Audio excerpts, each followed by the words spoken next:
ਕੋਈ ਸੀ ਖੱਤਰੀ। ਅੱਛਾ ਜੀ। ਬਹੁਤ ਤੰਗ ਵਕਤ ਆ ਗਿਆ।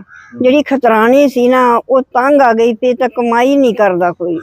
ਅੱਛਾ ਜੀ। ਇੱਕ ਦਿਨ ਨਾ ਉਹਨੇ ਜ਼ਹਿਰ ਪਾਈ, ਪਿੰਨੀਆਂ ਬਣਾਈਆਂ ਤੇ ਵਿੱਚ ਜ਼ਹਿਰ ਪਾ ਕੇ ਤਾਂ ਖੱਤਰੀ ਨੂੰ ਦੇ ਦਿੱਤੀਆਂ। ਅੱਛਾ ਜੀ, ਉਹਦੀ ਬੁੱਢੀ ਨੇ? ਹਾਂ, ਬੰਦੀ ਔਰਤ ਨੇ ਆਪਣੇ ਬੰਦੇ ਨੂੰ ਦੇਤੀ ਜ਼ਹਿਰ ਪਾ ਕੇ। ਜ਼ਹਿਰ ਪਾ ਕੇ ਕਿ ਜਾ ਤੂੰ ਆਪਣੀ ਕਿਤੇ ਰਿਜ਼ਕ ਕਮਾ ਕੇ ਲਿਆ, ਮਿਹਨਤ ਕਰਕੇ ਆ। ਅੱਛਾ ਜੀ।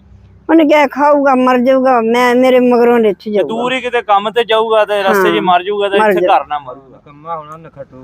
ਹਾਂ, ਕੰਮ ਕਰਦਾ ਨਹੀਂ ਸੀ, ਕਿਸਮਤ ਦੀ ਗੱਲ ਸੀ, ਕੰਮ ਨਹੀਂ ਸੀ ਕੋਈ ਵੀ ਹੁੰਦਾ ਉਹਦੇ ਕੋਲ, ਕੰਮ ਨਹੀਂ ਸੀ ਕੋਈ ਵੀ ਹੁੰਦਾ। ਵਿਚਾਰੀ ਤੰਗ ਆ ਗਈ। ਉਹ ਤੰਗ ਆ ਗਈ ਵਿਚਾਰੀ। ਸਬਰ ਵੀ ਕਰਨਾ ਚਾਹੀਦਾ ਨਾ। ਤੇ ਜਿਸ ਵੇਲੇ ਉਹ ਤੁਰਾ ਜਾਂਦਾ ਆ ਤੇ ਉਹਨੂੰ ਹਨੇਰਾ ਹੋ ਗਿਆ। ਅੱਛਾ ਜੀ। ਜਿਹਨੇ ਹਨੇਰਾ ਹੋ ਗਿਆ ਤੇ ਇੱਕ ਰਸਤੇ ਦੇ ਵਿੱਚ ਛੋਟੀ ਜਿਹੀ ਕੋਠੜੀ। ਅੱਛਾ ਜੀ। ਉਹਨੇ ਕਿਹਾ ਸਰਦੀ ਦਾ ਮੌਸਮ ਕਿ ਅੱਗ ਮਾੜੀ ਮਾੜੀ ਬਲਦੀ ਦਿਸੇ ਉਹਨੂੰ। ਅੱਛਾ ਜੀ। ਉਹ ਕੋਠੜੀ ਵਿੱਚ ਚਲਾ ਗਿਆ। ਠੰਡਾ ਦਾ ਮੌਸਮ ਸੀ ਸਰ? ਠੰਡਾ ਦਾ ਮੌਸਮ ਸੀਗਾ। ਅੱਛਾ ਜੀ। ਉੱਥੇ ਜੰਗਲ ਦੇ ਵਿੱਚ ਕੋਠੜੀ। ਅੱਛਾ ਜੀ। ਉਹਨੇ ਨਾ ਕੋਲ ਚਿਮਟਾ ਵੀ, ਉਹਨੇ ਨਾ ਅੱਗ ਸੇਕਦੇ ਨੇ, ਏਦਾਂ ਕਰਦੇ ਨੇ ਤਾਂ ਦੇਖਿਆ ਤੇ ਵਿੱਚ ਮੋਰ ਲੱਜ ਗਿਆ। ਵਾਹ ਵਾਹ। ਭੁੱਜਿਆ ਮੋਰ। ਉਹ ਕਿਸੇ ਨੇ ਨਾ ਭੁੰਨ ਕੇ ਰੱਖਿਆ ਭੁੱਜਣੇ ਵਾਸਤੇ, ਖਾਣੇ ਵਾਸਤੇ, ਵਿੱਚ ਮੋਰ ਦੱਬਿਆ। ਅੱਛਾ ਅੱਛਾ, ਕਿਸੇ ਨੇ ਦੱਬਿਆ ਹੋਇਆ ਸੀਗਾ। ਤਾਂ ਅੱਗ ਬਾਲ ਗਿਆ ਉੱਥੋਂ। ਹਾਂ। ਤੇ ਉਹ ਨਾ ਕੋਲਿਆਂ ਦੇ ਵਿੱਚ ਦੱਬ ਦਿੱਤਾ ਸੀ, ਕੋਲੇ ਬਣਾ ਕੇ ਵਿੱਚ ਦੱਬਿਆ ਸੀ।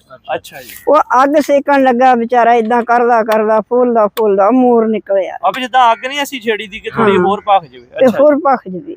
ਉਹਨੇ ਦੇਖਿਆ, ਉਹਨੇ ਕਿਹਾ ਮੋਰ ਆ, ਉਹਨੇ ਮੋਰ ਖਾ ਲਿਆ। ਪਿੰਨੀਆਂ ਉਹਨੇ ਕਿਹਾ ਬਾਅਦ ਚ ਖਾ। ਪਿੰਨੀਆਂ ਦਾ ਸੌ ਭੁੱਲ ਗਿਆ। ਅੱਛਾ ਜੀ।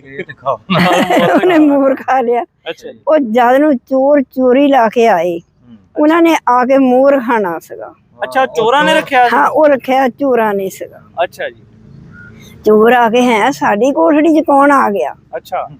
ਸਾਡਾ ਮੋਰ ਕਿੱਥੇ ਗਿਆ? ਹਾਂਜੀ। ਉਹ ਕਹਿੰਦਾ ਕਿ ਭਾਈ ਜੀ ਮੋਰ ਤਾਂ ਖਾ ਲਿਆ, ਮੈਂ ਅੱਗ ਸੇਕਦੇ ਨੇ ਮੈਂ। ਪਿੰਨੀਆਂ ਤੁਸੀਂ ਤੇ ਆ ਪਿੰਨੀਆਂ ਆ, ਤੁਸੀਂ 4 ਪਿੰਨੀਆਂ ਆ, ਮੇਰੀ ਬੀਵੀ ਨੇ ਦੇਸੀ ਘੇ ਬਣਾ ਪਾ ਕੇ ਤੇ ਮੈਨੂੰ ਪਿੰਨੀਆਂ ਦਿੱਤੀਆਂ। ਅੱਛਾ ਜੀ। ਉਹਨੂੰ ਪਤਾ ਬੰਦੇ ਨੂੰ ਵੀ ਕੋਈ ਨਹੀਂ ਸੀਗਾ। ਬੰਦੇ ਨੂੰ ਨਹੀਂ ਸੀ ਪਤਾ, ਉਹ ਡਰਦੇ ਨੇ ਕਿਹਾ ਕਿ ਮੈਂ ਤੁਹਾਡਾ ਮੋਰ ਖਾ ਲਿਆ, ਤੁਸੀਂ ਮੇਰੀਆਂ ਪਿੰਨੀਆਂ ਪਰ ਪਿੰਨੀਆਂ ਮੈਂ ਦੇਣੀਆਂ ਨਹੀਂ ਸੀਗੀਆਂ ਹੈਗੀਆਂ। ਚਲੋ ਪਿੰਨੀਆਂ, ਉਹਨਾਂ ਨੇ ਕਿਹਾ ਚਲੋ ਸਾਨੂੰ ਪਿੰਨੀਆਂ ਲੱਜ ਦੀਆਂ। ਦੇਸੀ ਘੇ ਦੀਆਂ ਪਿੰਨੀਆਂ। ਦੇਸੀ ਘੇ ਦੀਆਂ ਪਿੰਨੀਆਂ। ਉਹਨਾਂ ਨੇ ਫਟਾਫਟ ਪਿੰਨੀਆਂ ਖਾਧੀਆਂ ਤੇ ਉੱਥੇ ਮਰ ਗਏ। ਹਾਂ, ਅੱਗੇ ਨਾ ਚੋਰੀ ਲਾ ਕੇ ਆਏ ਤਾਂ ਕਿਸੇ ਚੰਗੇ ਅਮੀਰ ਘਰ। ਅੱਛਾ, ਮਾਲ ਵੀ ਸੀ ਉਹਨਾਂ ਕੋਲ? ਮਾਲ ਵੀ ਸੀਗਾ। ਅੱਛਾ।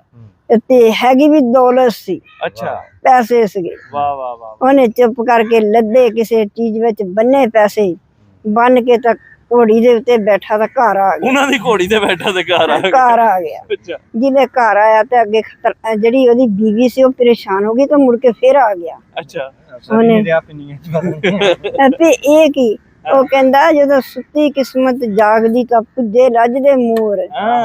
ਤੇ ਗਊ ਵਿਸ਼ੇਰਾ ਚੁੰਗ ਗਈ ਤਾਂ ਦੌਲਤ ਦੇ ਗਏ ਚੋਰ। ਵਾਹ ਵਾਹ ਵਾਹ।